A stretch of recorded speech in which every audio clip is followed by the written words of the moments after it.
সিরাজগঞ্জে কথিত সোর্সের বিশেষ পোশাক পরিয়ে মহাসড়কে চলছে মাদকদ্রব্য নিয়ন্ত্রণ অধিদপ্তরের অভিযান। স্থানীয়দের অভিযোগ, সোর্সদের বেশিরভাগই চিহ্নিত মাদক কারবারি। যাত্রীদের নানাভাবে হয়রানির অভিযোগ রয়েছে তাদের বিরুদ্ধে। জেলা প্রশাসন ও অধিদপ্তরে লিখিত অভিযোগ দিয়েছেন ভুক্তভোগীরা। 250-টিরও বেশি ডিজাইন অপশন নিয়ে ওয়ালটন স্মার্ট ফ্রিজ, বোঝে আপনার প্রয়োজন। সিরাজগঞ্জের হাটিকুমরুল গোলচত্বর, যানবাহন থামিয়ে চলছে তল্লাশি, বোঝাই যাচ্ছে অভিযান যারা চালাচ্ছেন তাদের গায়ে কোটি থাকলেও পরিচয় নিয়ে আছে রহস্য। জানতে চাই তারা আসলে কারা।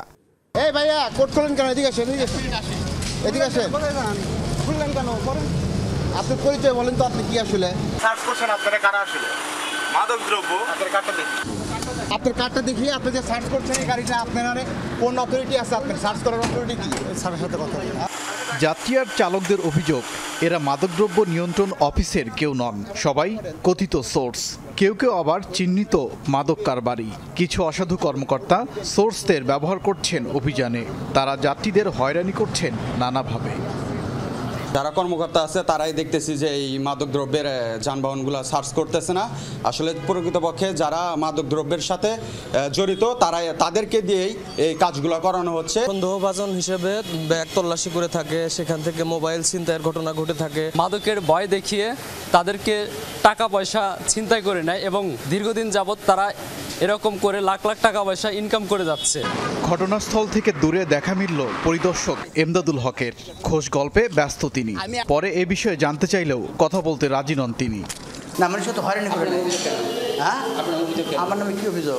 আমাকে যে মোবাইলটা কথা বলবেন করে আশা নেবেন, এটা তো ভাই ঠিক করে না। আমি এ ধরনের কোনো কিছু করে না।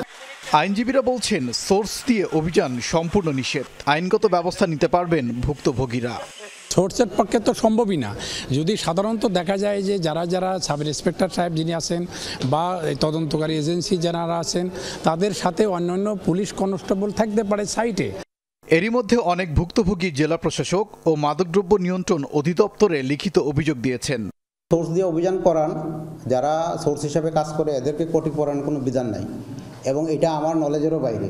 এটা যদি কেউ এরকম বলে থাকে বা করে থাকে, এটা এর দায়িত্ব ওনারা নেবেন যারা অভিযান করেন। তদন্ত করে আমি এটা যদি দোষী হয় যে মাদকদ্রব্য নিয়ন্ত্রণের কর্মকর্তারা এই কাজ করেন বা সোর্স দিয়ে করেন, তাহলে আমি এই বিষয়ে প্রয়োজনীয় ব্যবস্থা গ্রহণ করব। হাটিকুমরুল গোলচত্বর উত্তরের প্রবেশ মুখ, সেখানে চলছে ইন্টারসেকশন প্রকল্পের কাজ। ওবায়দুর রহমান, যমুনা নিউজ।